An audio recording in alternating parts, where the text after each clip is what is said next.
All right, welcome to the Sustainability Interest Group at Cal EPA. I really appreciate Dara O'Rourke joining us because I appreciate this group because I can just say we are a growing group of Cal EPA staff who are passionate about sustainability, and it entices people like Dr. Dara O'Rourke to come and speak to us. And I really appreciate you agreeing to speak to our group.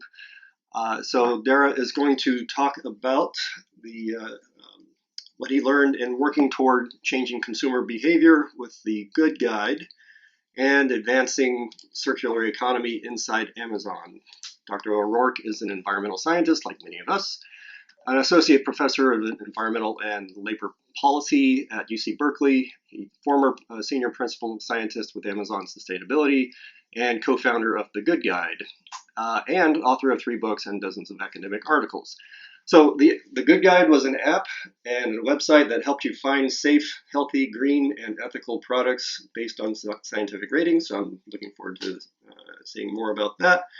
And in 2019, Amazon Sustainability and Global Optimism co-founded the Climate Pledge, a commitment to reach net zero carbon emissions by 2040, which was 10 years ahead of the Paris Agreement. And Dr. O'Rourke will talk about his experience with that.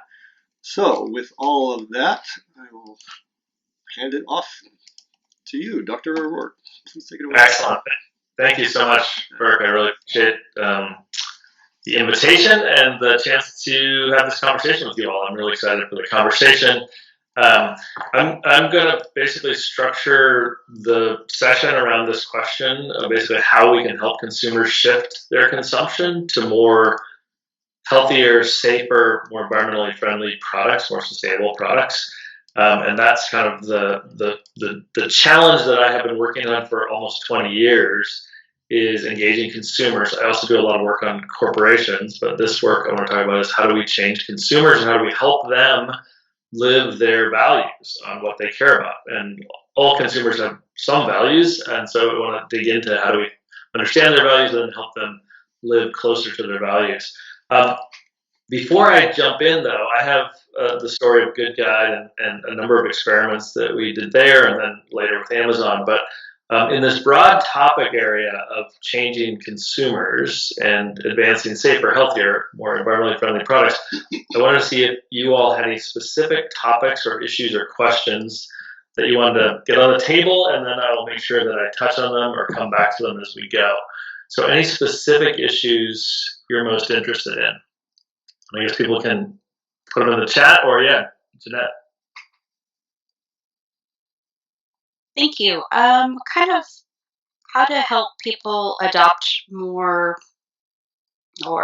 I would wish they would use less like bottled water and individual sodas and those sorts of things, but they're still going to do that. So how to not just throw it in the trash, put it on the side or let somebody else take it home, that sort of thing. So I know in our park, someone will always come around and recycle it. So I leave it on the next to the garbage bin or I take it home myself.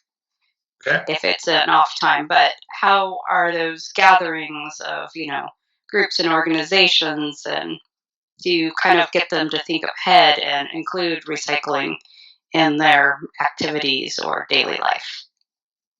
Okay, great. Other questions or topics?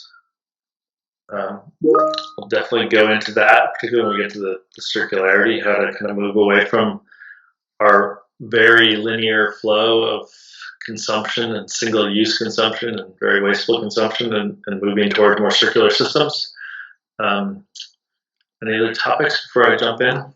And also definitely feel free to drop things in the chat as we go. Personally, I'm curious. I believe the Good Guide was going to allow you to specify which focus you wanted on health or environment, and I'm curious what areas of focus people picked. Okay, great. Okay, I will definitely hit on that. That a clear answer on that one. Okay, great. Any other big topics before I jump in?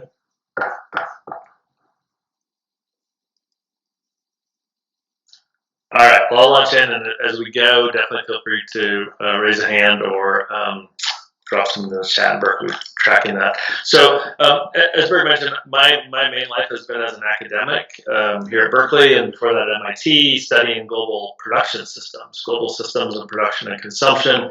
And I've really been kind of obsessed over the last 20 years with how do we change consumers and how do we change corporations.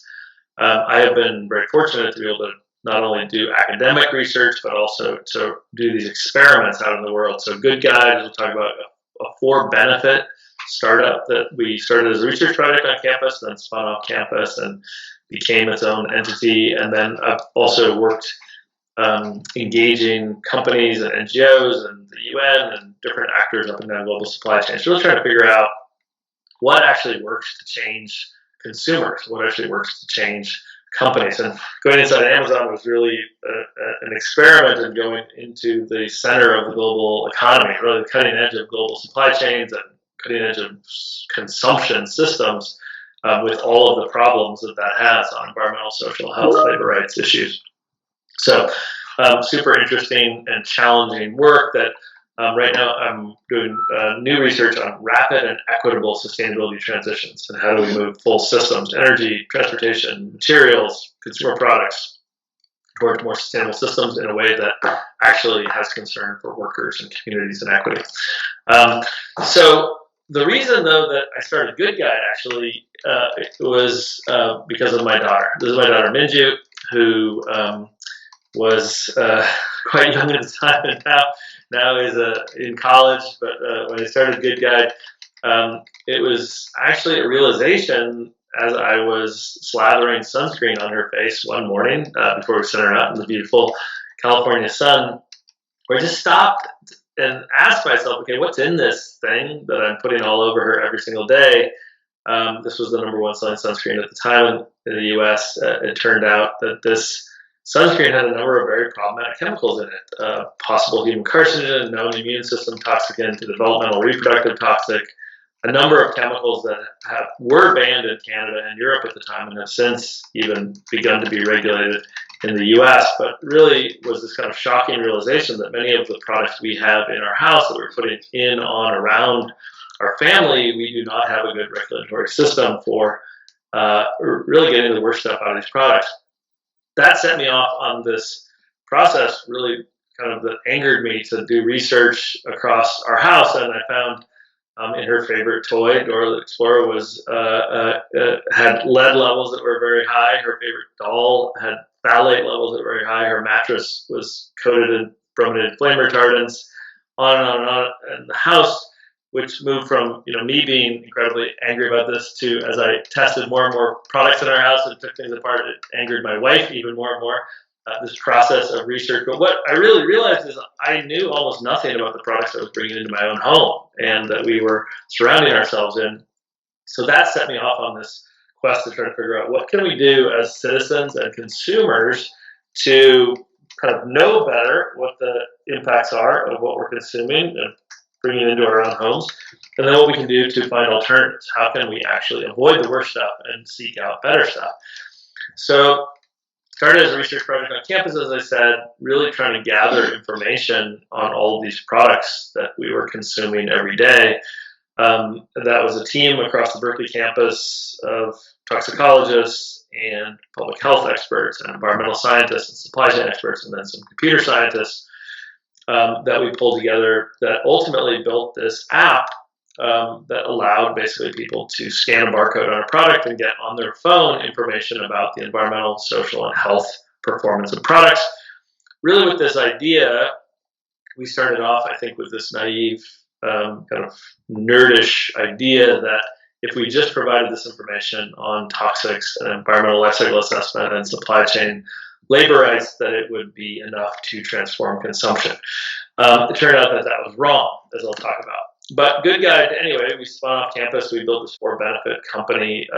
We rated about 250,000 products, mainstream products found in a Target or a Walmart or a CVS or a kind of the main kind of mall that you would go to across a dozen different product categories, and looked really at trying to understand what mattered to consumers, and could we give them a comprehensive, incredible source of information on the things that matter to them. We ultimately took all this research and grouped it into health, environment, and social impacts, really based on the best available data that we could get globally, and then screened through people's personal preferences, as Burke was alluding to, and then delivered right at the moment of making a decision about consumption. So right in the aisles of the Target, as you're trying to choose between baby shampoos, or online as you're at Amazon or Walmart.com or wherever. And really the idea is empower consumers with better information to help them find products that better match their values.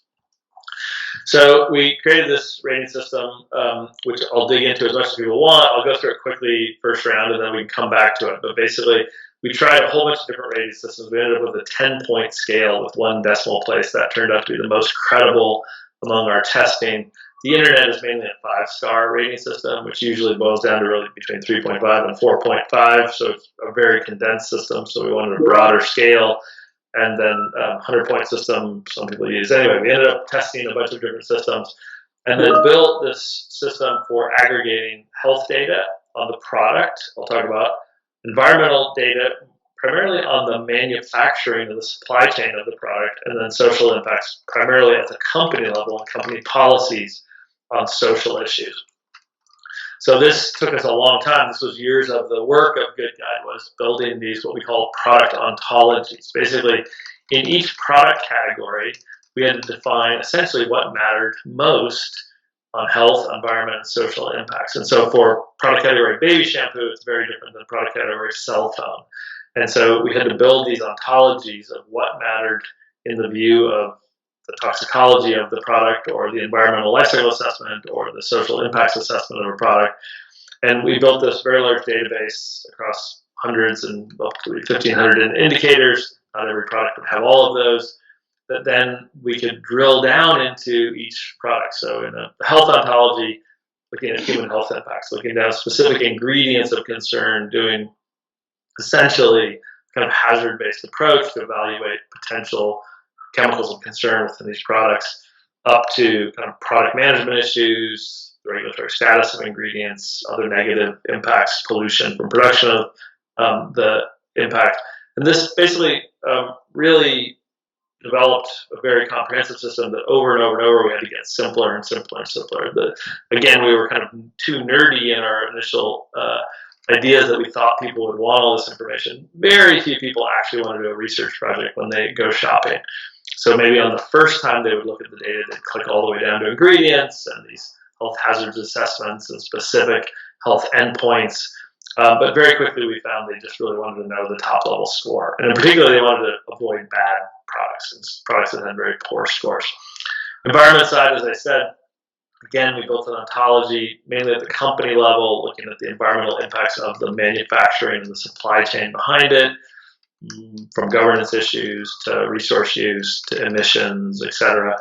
On social, this is much, much more at the company level, really kind of policies on, do they test on animals, policies on treatment of workers, policies on whatever, gay and lesbian employees or whatever. We go through, again, hundreds of different issues that we could get data on.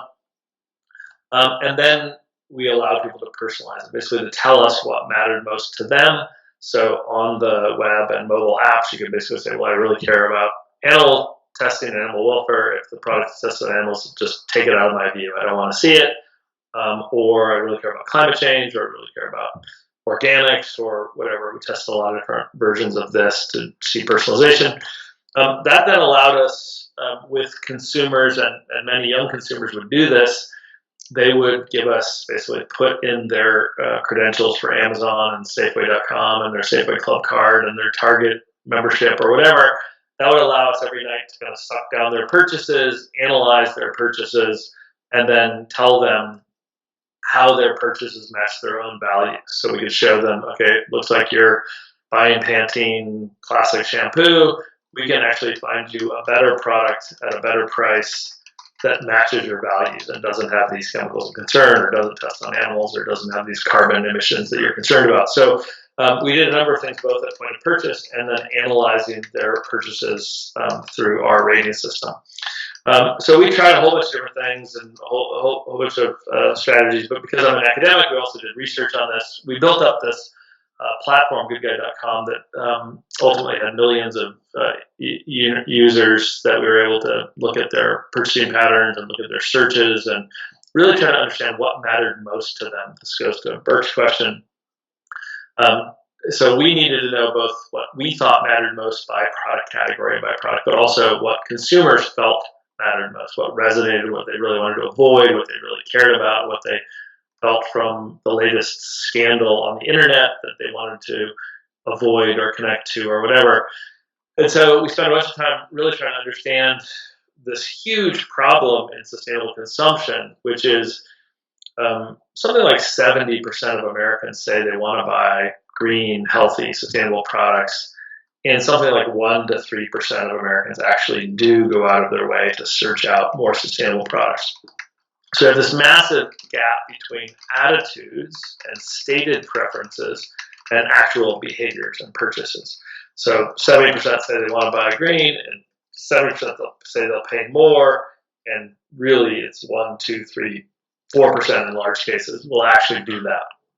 So we wanted to dig in and really understand the data. So we did a bunch of experiments on the Good Guide platform where we can basically assess out in the wild in real assessment people's actual purchases. So we had buy now buttons on the Good Guide page you click through. So we call this a purchase intention event.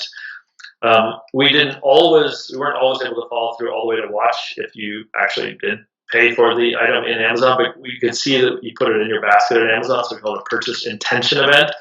And then we would evaluate the impact of the different ratings, health, environmental, social ratings, different ingredients, different things that were on the page that we were trying to evaluate. That allowed us to really kind of learn some lessons about which information mattered, what seemed to have influence on people's decisions, when it mattered, in what form, really what was the most powerful information. We did all this work for stratifying users, direct users, someone who intentionally is a Good Guide member, comes to Good Guide, has a login to the site, versus non-direct, someone who just does a Google search and then ends up on the Good Guide page. We did very well in Google search because we had very good content, and so almost any search for safer, healthier shampoo, we'd be one of the top Google searches. So people we call those non-direct users. Never heard of us, they show up, and then we see what they do. We also divide across product category, personal care products, household chemicals, food, staples. So each of these has different issues, health, environmental, social impacts that seem to matter to consumers. And then all the way down, if we look in like personal care products, we go baby care, turns out quite different than makeup or hair care. And very different findings. Just, quick goofy one on this is that, if we showed a toxic chemical was in a baby care product, there was very clear impact where people would move away from that product. Whereas if we showed there was a toxic chemical in a women's hair dye, it had almost no effect on purchase intent. Like the people who chose that hair dye would choose it no matter what we told them about the toxicity of it. Some mascaras were like that. So there's some product categories, I didn't know this beforehand, people switch their shampoos all the time. They'll have 3 or 4 in rotation, but they do not switch their mascara. They keep one once they find it, and things like that. Where we didn't really understand, again, because we're a bunch of nerds and geeks, how actual consumption worked on this, but this taught us a lot about, in different product categories, what seemed to matter. Okay, so early overall findings. I mean, the top level in academic parlance, the R squared on the sustainability is quite low. Environmental, health, social performance has much lower impact than brand, quality, price, the big drivers of consumption decisions. But we could find in the data actual impacts. So sustainability issues can be a component of consumer decision calculus and can influence decisions, but it depends on a number of factors. Obviously, direct users, people actually searching out the information, people wanting to know about the environmental and social health impacts, much stronger influence than just the Google searchers showing up. Health issues, by far the strongest influence. This is the thing for us, which is really kind of take home from this, is talking about health and safety of products is very powerful. Talking about the environmental performance of products is a very weak effect and often a negative effect. So this was a surprising thing that we found, is that in our early testing, the greener products that scored higher on environmental ratings, actually had a lower purchase intent rate. That is, mainstream consumers actually believe greener products worked less well, or cost more, or didn't taste as good. There's a kind of a pre-existing bias. So higher green scores actually decrease purchase intent. And I think historically, in the early days of green products, that was often quite true. Jeffrey Hollander, the founder of Seventh Generation, joked that if you wanted a dishwashing liquid that cost twice as much and cleaned half as well, then he had the product for you. But I think that's the early days. Now we have very effective green cleaners and green products, but still there's a mainstream consumer bias against green, whereas health and safety, very strong correlation. So, a couple other lessons. This was a very expensive proposition. We had a team of about 30 people, half scientists, half computer programmer engineers. Rating products, we rated about 250,000 kind of the mainstream products in a big store. Walmart sells about 100,000 products in a big store. But it turns out those products change every 18 months, so it's a very difficult, hard problem to rate every product in the world. Changing consumers is even harder though. Consumers, turns out, our nerdly intuition that providing them great scientific information at the point of purchase was not that effective. Consumers are more driven by habit, status, marketing, peer influence than they are by kind of the Econ 101 view of rational actor trading off utility, price, performance, etc. So scientific information alone had limited impact on changing consumers in our studies, and really made us think more about really truly understanding how people make consumption decisions. And it is much more in this kind of social behavioral processes, which behavioral economics, behavioral psychology has taught us a lot about this, that how people actually make decisions, what really influences their decisions. And it is rarely science that influences our decisions about purchases. So some implications of this. We learned that we really needed to lead with safe and healthy. That this was a thing that moved the needle, that got people's attention, that got people willing to shift brands, shift purchases, shift products within a brand. And so getting information in a simple form that connected in with the mainstream shopping experience, super important. And that involved both simplifying the data and the ratings, but also connecting it into the social processes in which we make decisions. Still, the number one thing that influences our purchases is other people. People that we look at on the Berkeley campus right now. So what other people are wearing, what phones they're holding, what cars they're driving. Those still influence more than even advertisements or than any kind of scientific information.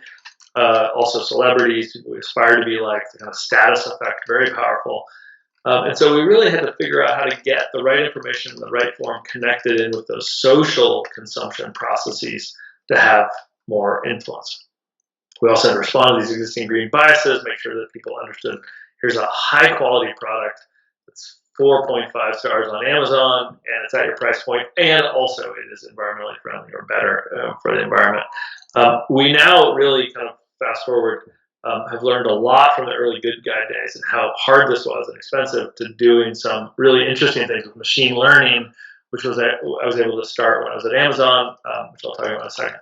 But really, bottom line, most consumption decisions are not made consciously, unfortunately. Most consumption decisions are not driven by science. And all this work we put in of years of work on data, we really had to kind of step back and go, okay, we have to connect to the subconscious processes that our consumption for clothes, for cars, for cell phones, even for shampoo, has status and social meaning that is connected to it. And so that was one key thing. The other is that we really need to focus in on smarter defaults, that asking consumers to make these decisions, to do the research, to add the cognitive load, to add the friction to their shopping rarely worked. And this is something, again, we learned even more so at Amazon at the scale of, we had 300,000 users a month at Good Guide, we had 300 million users a month at Amazon. But this really drove me to think more about moving it outside of consumer decision making to better, smarter defaults for consumers. And really we found this kind of paradox of choice. The more information and the more choice you give consumers, it often paralyzes them and they just opt for the brand they know or the cheapest. they fall back on these kind of anchoring behavioral biases. And so we really need to figure out how do we get smart defaults in front of consumers, do some choice architecture where we design in a healthier, better, safer, greener product, always allowing the consumer to opt out, to make a choice if they want to not pick the greener one, but not hoping that they would make the affirmative choice and take the cognitive load to make the decision. So this really moves to this kind of idea of green defaults, and the Cass Sunstein and Richard Thaler and the Nudge academics and the Green Nudge academics have done a bunch of work on this, kind of green defaults and setting choices for people to let them make better decisions more easily, but then always be able to opt out if they want to choose the option that they want. That moved us actually from Good Guide, the consumer-facing tool, which we spent about a decade on, and then we deprecated the consumer-facing piece. And Good Guide now that lives on is really thriving as a B2B tool. So Good Guide is now run as a product called Purview, which is powering the back-end decision-making for Walmart and Target and CVS and Walgreens and most of the big stores in the U.S. use Good Guide as a B2B tool to allow them to select what products they put on their shelves. This is the kind of tooling for choice architecture to allow these retailers to get the worst stuff off their shelves, to get kind of the right products in front of their consumers in a way that Target can choose what matters to them and what they believe from their consumer research matters to their consumers. And then they're using Good Guide and its tools to basically do this kind of curation, to find the best products, to also talk to their vendors and suppliers, to focus on specific issues or specific chemicals, and then work with their suppliers to just get them out of products or design greener products or design healthier products. So we really moved over time from a lot of focus on consumers and consumer information, really struggling with that, quite frankly, to focusing more and more on smart defaults and B2B tools. That brought me over to Amazon, where I then spent a couple of years inside Amazon, took a lead from UC Berkeley, went up to Seattle and helped them build their sustainability science team. On that work, huge progress on the operational sustainability issue. As Burke mentioned, we were able to do all the carbon footprinting and climate modeling and water modeling and material flows analysis modeling, and built a science team at Amazon that then convinced Bezos and the senior management to commit to the climate pledge, and commit to decarbonization, to buy 100,000 electric vehicles, to be the largest purchaser of renewable energy in the world, corporate purchaser of renewable energy. So Amazon has gone really fast on operational decarbonization, operational sustainability, kind of back-end sustainability, huge progress. We made less progress on the consumer side. Again, I had a smaller team working on consumers, kind of taking what we learned from Good Guide and trying to get it out at the scale of Amazon.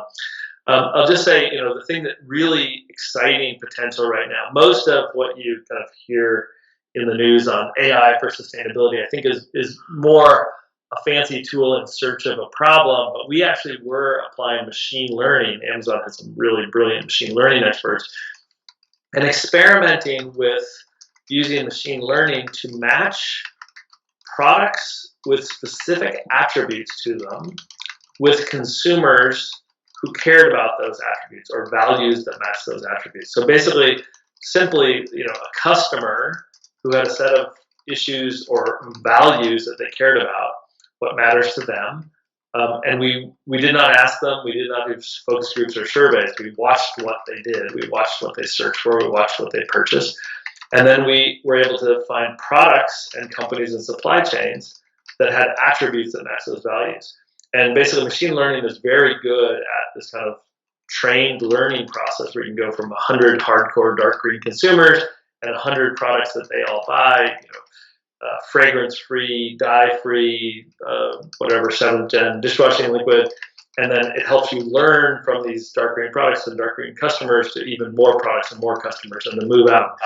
We based it on a lot of data on certifications of our products, but then we were able to basically kind of get to almost the holy grail of what Amazon is very good at recommendation engines. To basically recommend to a consumer based on their own purchase patterns or their own expressed actions, not what they would say in a survey or focus group, what they're actually doing, their actual behaviors.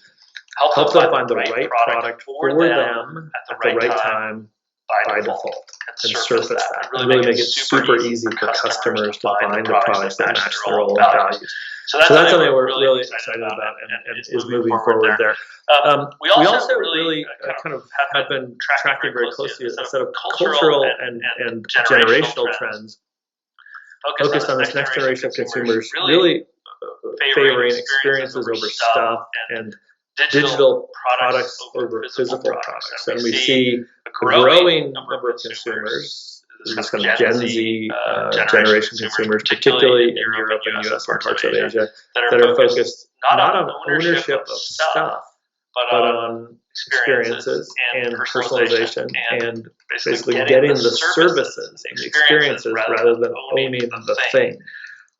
Also, obviously, growing concern about climate change, environmental, social health issues, and the new trends enabling them to move to these new modes of consumption. So we see across the board plummeting rates of 16-year-olds even bothering to get driver's licenses. They don't. When I was 16, it was like the day you turned 16, you got a driver's license. Their aspiration was to own a car because that was a symbol of freedom. This next generation of Berkeley students are not interested in owning cars. They have an iPhone that has the Lyft and Uber app on it. They basically can buy mobility by the mile.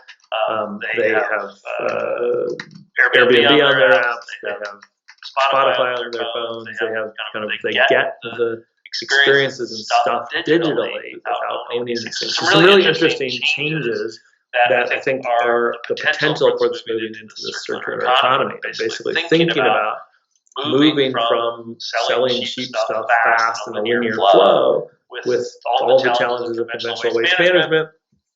And Jeanette, to your point, is kind of this single-use throwaway society to really, I mean, on the Berkeley campus, to your point, Jeanette, no student in my class, I just taught an AD undergraduates in a sustainable industry class, not one student in that classroom would be seen dead with a plastic water bottle in the classroom. They all have hydro flasks and new long-lasting or mason jars or whatever. No one would be seen dead on campus with a plastic bottle. But this is they're really starting to think more seriously about this and about how do they get the products and services and experience they want without all the consumption and the waste. And this is very hard. But I think we're seeing around the world that we were tracking very closely the French circular economy law. Banning single-use plastics, that kind of moving across the EU and then across some states in the US. I think we're seeing really pressure from this kind of banning single-use and banning kind of disposable things is putting pressure on this kind of thinking about new circular business models.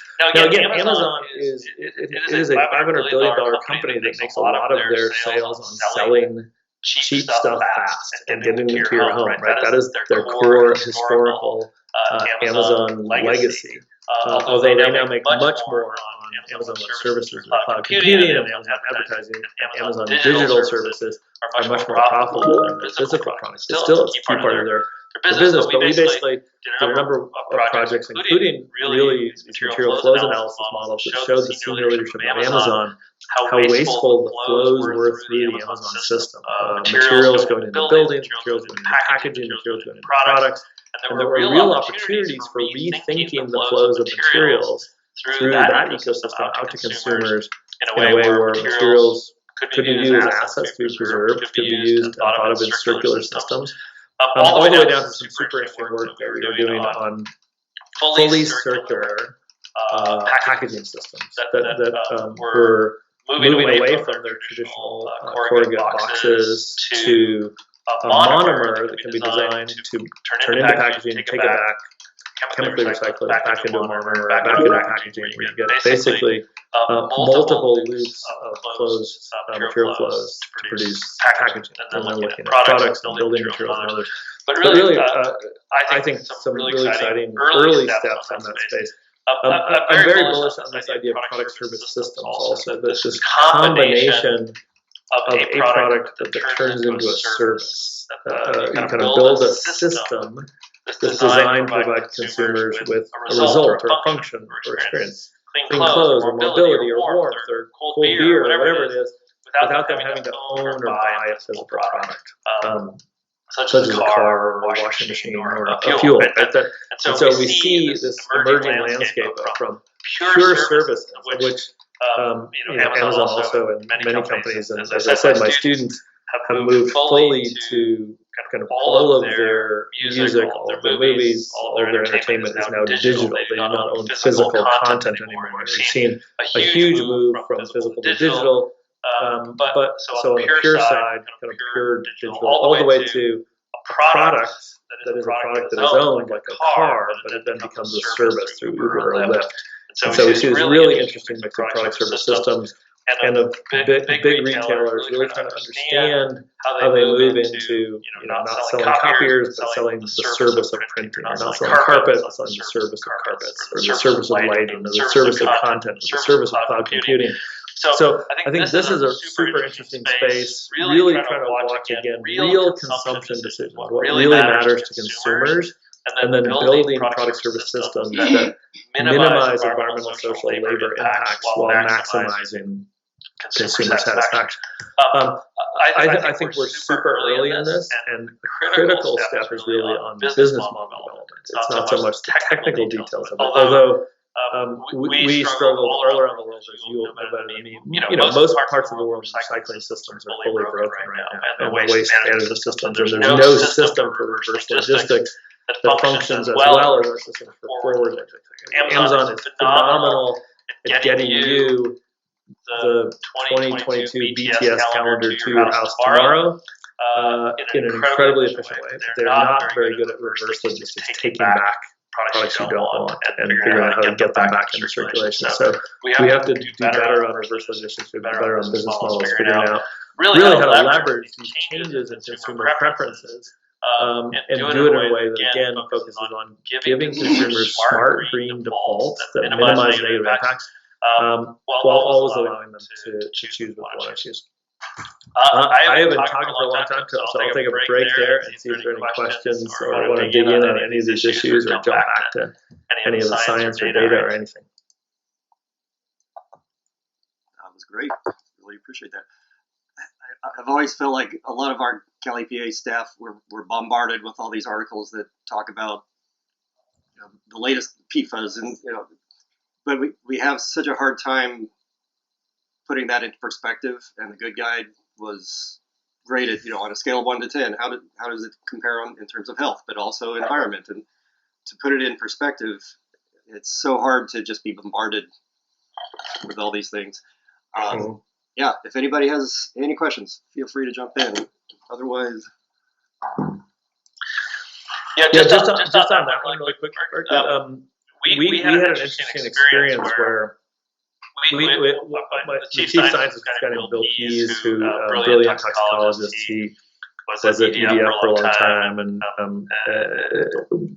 anyway, brilliant toxicologist. And we tried to build these kind of very scientific, rigorous systems. And we found out, and we spent a lot of time on this, because we got attacked from all sides on trying to present just this basic science, and as you all know, so we of course had to withstand kind of Procter & Gamble coming to us and debating us over a fragrance or a solvent or a preservative, very technical. But also, we got a lot of attack from little tiny brands. Earth Mama, Angel Baby will call us up and say, hey, our thing is totally pure. It's chemical free. And we're like, no, it's not. It's a chemical shampoo. But it's called Earth Mama Angel Baby. And we're like, yeah, but there's still other ingredients. And so we get it from like the super dark green kind of brands, and we get it from the mainstream brands. And on the internet, there's chemophobes and there's people that are kind of apologists for chemical companies. And so the noise is really hard. And so to do this in a way that's kind of scientifically rigorous and credible and can withstand all the noise is really hard. We spent a lot of time on it, and it cannot be crowdsourced. It cannot be opened up to the wisdom of the crowds, because you get just screaming and people making stuff up. And so there is a really critical role for people like you all, the actual scientists and regulators, to set the rules. But it's a hard space to break through and be able to talk about these things in a way that is rigorous and yet accessible.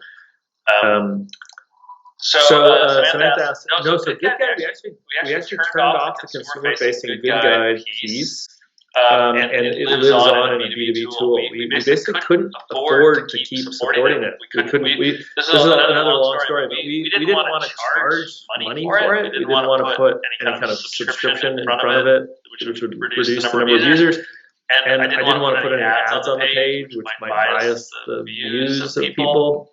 That turned out to probably be a stupid decision, but we couldn't really figure out how to monetize the consumer-facing piece. And consumers really wouldn't pay for this information in almost any form we tried. But Walmart and Target would pay to have a good guide rate these brands, the P&G and Unilever brands, so that they have this information that they can use to make decisions about what they're on the shelf. So it's lived on sustainably by basically charging brands to be paid to be rated.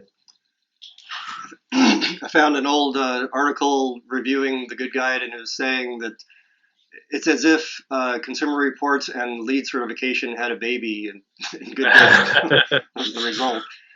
Yeah. Can you talk about how the consumer-facing Good Guide app compares to the Purview? No. Yeah, Purview. B2B. In terms of the criteria that you use, are they using different criteria? Well, pretty much the same criteria with a different personalization layer. So Target really does have this their own version of health and wellness that they believe from all their customer research what their customers care most about. So Target does these like healthy end caps or healthy sections, and that will be them doing the personalization of what they believe. Whereas on Good Guide, any individual can tune however they want it. And then Walmart, much more focused on kind of regulatory compliance. And Walmart, as you know, got hit with like an $80 million fine in California for management of hazardous waste going out the back of their store. So they're very concerned about chemical ingredients that might become waste liabilities. Again, irony of the world, the stuff that goes out the back of a Walmart that's treated like waste was regulated very strictly. The stuff that goes out front of the store in our baskets that we're taking home, not regulated almost at all. Right. But anyway, they're very concerned about what the ingredients are, so they use it in a slightly different way. Yeah, our agencies, like CalRecycle and DTSC, deal with the fires that where those products wind up in your garage, and we have to clean those things up. And, all kinds of fun. So, Rebecca, I use an app called Yuka. I wish I had environmental ratings too, but it only has human health ratings. Are you familiar with anything similar? Yeah. So we've looked at everything and partnered with a lot of groups. Environmental Working Group, the NGO does this thing called Skin Deep. They've been doing it for a long time. That also is just human health ratings on kind of skincare products and shampoos and sunscreens. They do great work. But we tried to do this comprehensive health, environment, social impact. Give you the full view of the product, the brand, the company, the supply chain, the factory. And I think a lot of people really appreciated that, partly because almost no consumer makes a purchasing decision based on one attribute. It really is a complex set of factors that go into, and consumers are weird and they change things, and at some point they really care about animals or climate or water or whatever's in the news. And so we tried to do that comprehensive rating system, but it is, as I said, very difficult and expensive to keep that up and current and working. But I think Skin Deep you do before you go to the store. I think they do ingredient level assessments, also hazard-based approach. You can debate some of their. We didn't have the exact same kind of toxicology assessments that they did, but really serious good stuff. And there's a couple in Europe also like this. The ones that I'm tracking right now that are more interesting are these ones that are using machine learning, not individual teams trying to rate products. I think what we found is it's not really scalable. The world of consumer products moves too fast. And even like Crest toothpaste in every European country is a slightly different formulation. The Italians like it sweeter than the Brits, and so there's different saccharin levels or different. So we had to rate every product in every country every year. And so it's very difficult to do this.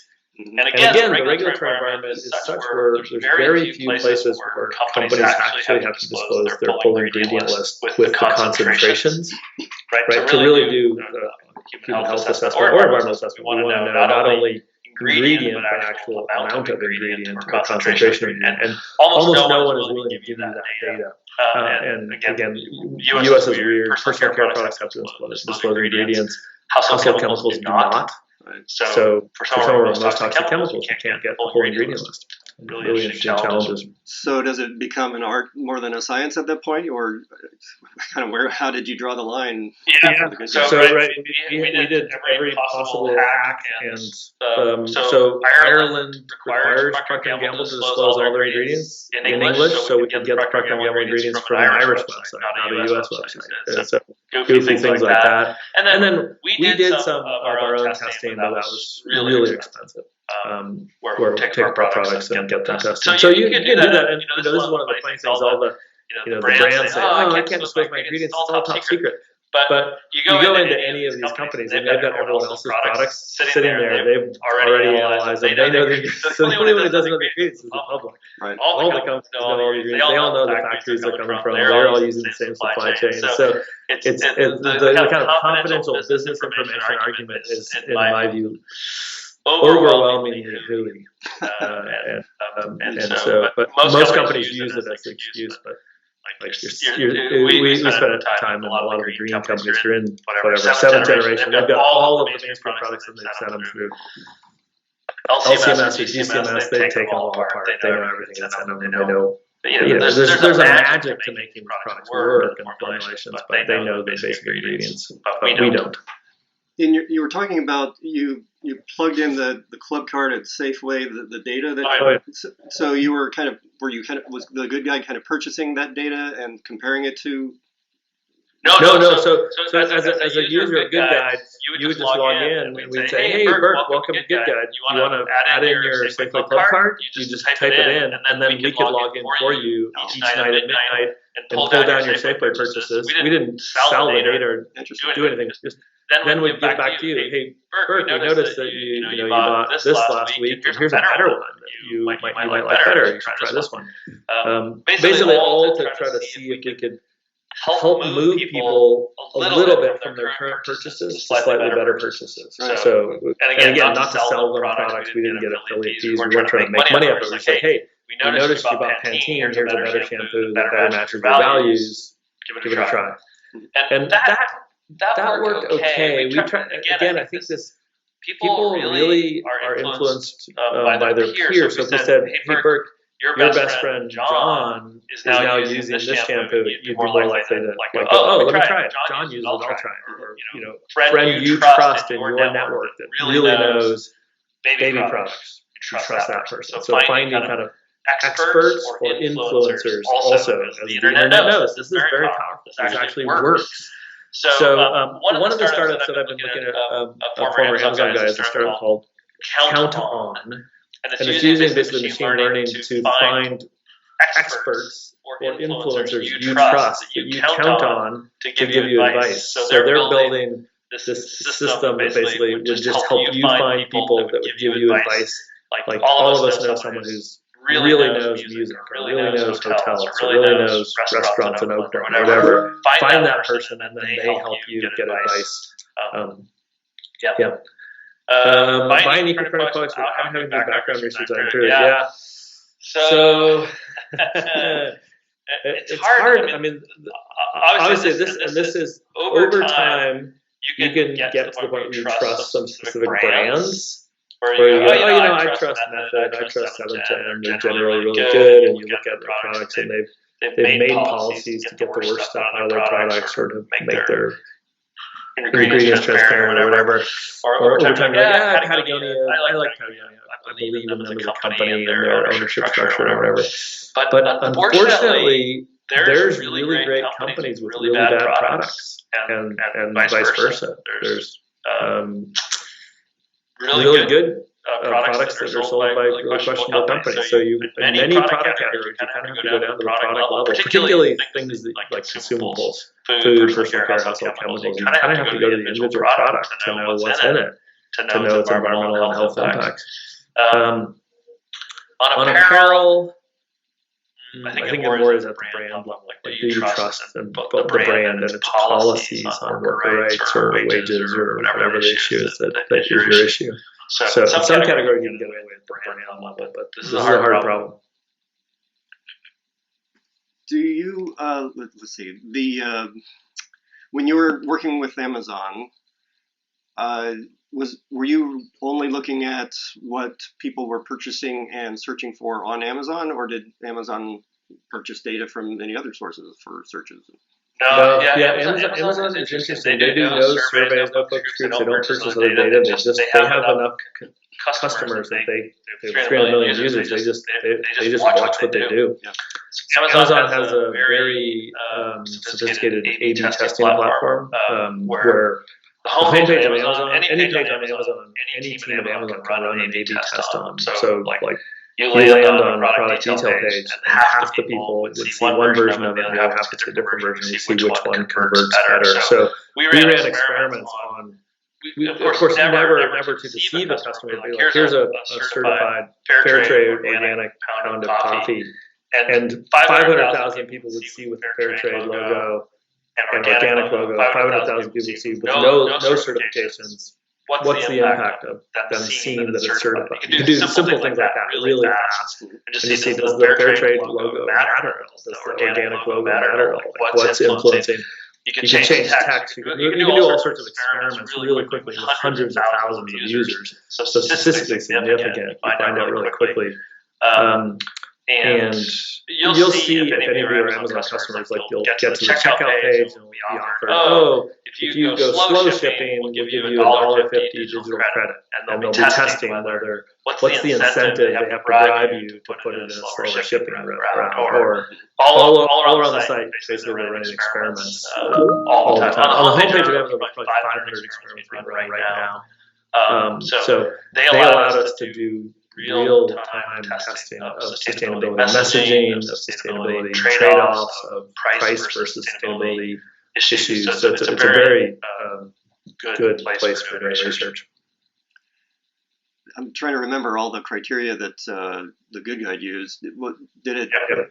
So it looked at the environmental side. How much of that included the packaging? And yeah.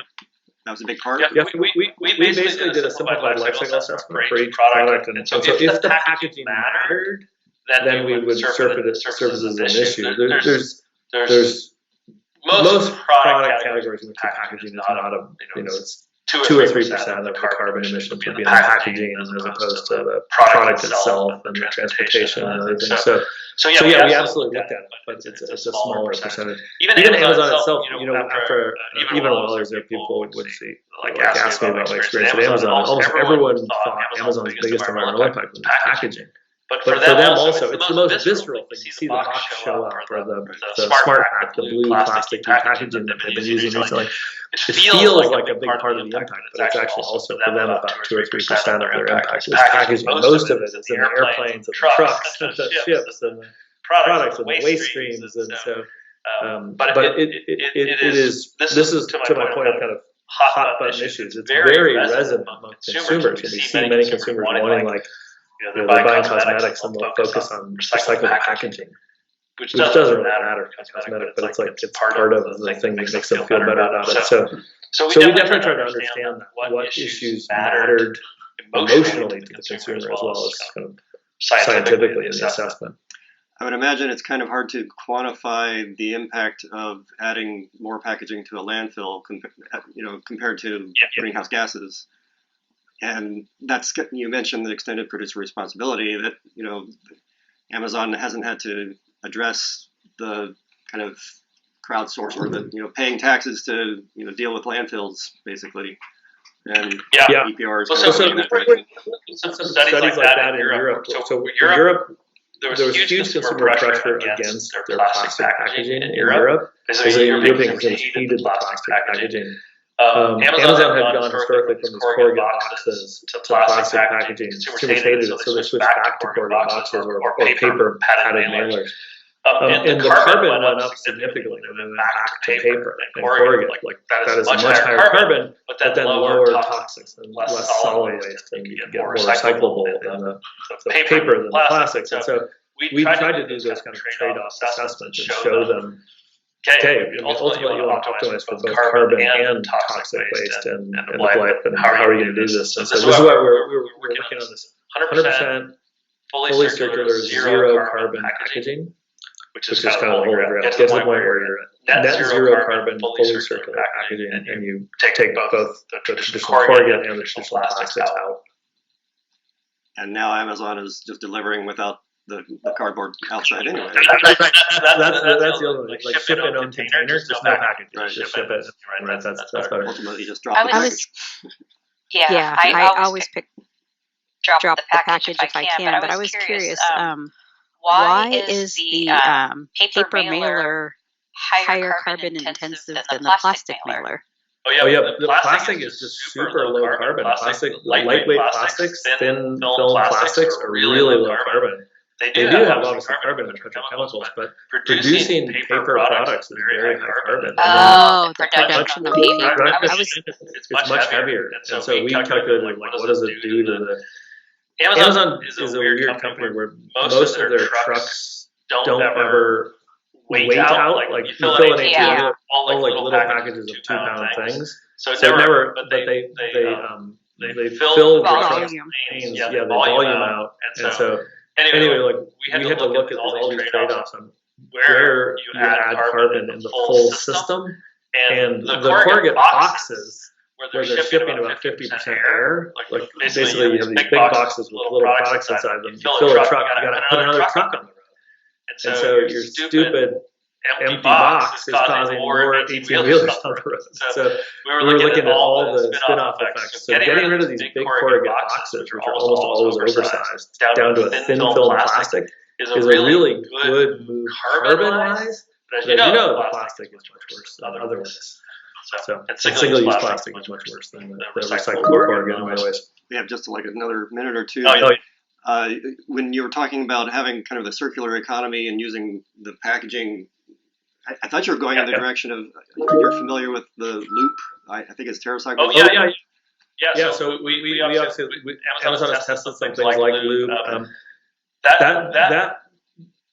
I don't know how that pencils out from a life cycle thing. These stainless steel containers that go to a customer, come back, you put your ice cream or your lotion in it, and they have to clean it at the end. It's a very high carbon process to take it back, clean it, and then redo it. So I haven't seen an LCA from them recently, but we definitely tried it out and tested that and tested some similar things.